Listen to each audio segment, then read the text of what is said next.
আসসালামু আলাইকুম রহমতুল্লাহ। ভালো আছেন সবাই? ঘুমানোর সময় হয়েছে, ঘুমাইতে যাব। ঘুমানোর আগে কিছু আমল আছে, কিছু সুন্নাত আছে যেগুলো আদায় করা দরকার, আমি করি। শেয়ার করার জন্য আর কি ভিডিওটা করতেছি। আমি সবার আগে যেটা করি, আমি উজু করি। উজুর সাথে ঘুমানোর কথা বলা হয়েছে। তারপরে বিছানা ঝাড়ি, বিছানা ঝাড়াও একটা সুন্নাত।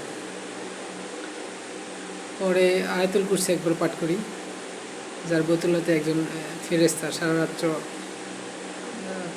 পাহারা দেয় বইলা বলা হয়েছে, হাদিসে আসছে।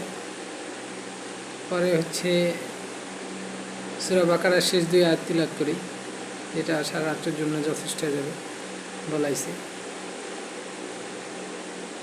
পরে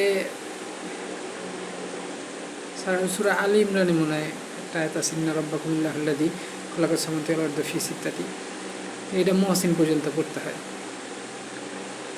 তো এতে করে কি হয়, সারা রাত্র শয়তানের অনিষ্ট থেকে হেফাজতে থাকা যায়। পরে 4 কুল পাঠ করি, 4 কুলের পাঠ করার কথা বলা হয়েছে।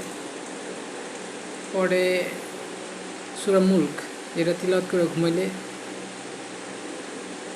কবরের আযাব মাফ হয়ে যাবে সূরা মুলক পাঠ করার বদলতে।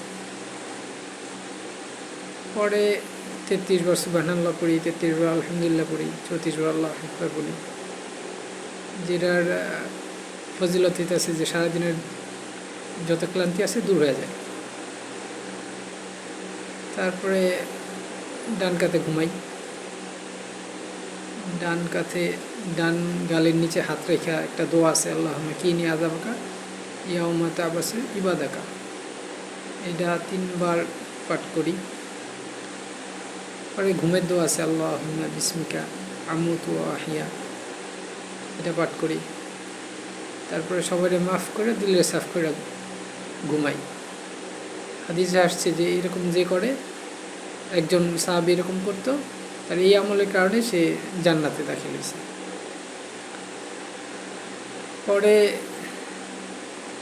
একটা আয়াত আছে, ইন্নাল্লাহা ওয়া মালাইকাতাহু ইউসাল্লুনা আলান নবী ইয়া আইয়ুহাল্লাযীনা আমানু সাল্লু আলাইহি ওয়া সাল্লিমু তাসলিমা। এইটা পড়ে ঘুমাইলে কি হয়, সুখ নিদ্রা হয়, মানে ওই রাত্রের নিদ্রাটা অনেক সুখের হয়। এটা সুখ নিদ্রার জন্য পাঠ করা হয় আর কি। আর হচ্ছে সূরা ইয়াসিন তিলাওয়াতের কথা বলা হয়েছে। সূরা ইয়াসিন তিলাওয়াত করে ঘুমাইতে পারলে, ওই রাত্রে যদি মৃত্যুবরণ করেন তাহলে শহীদি মর্তবা পাবেন।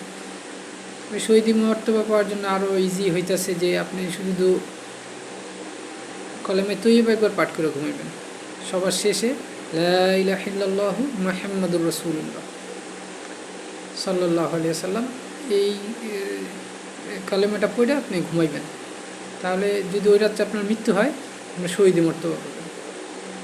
তারপরে মনে মনে সাল্লাল্লাহু আলাইহি ওয়াসাল্লাম বা অন্য যে কোনো দুরূদ আপনি যেটা পারেন ওটা মনে মনে পড়তে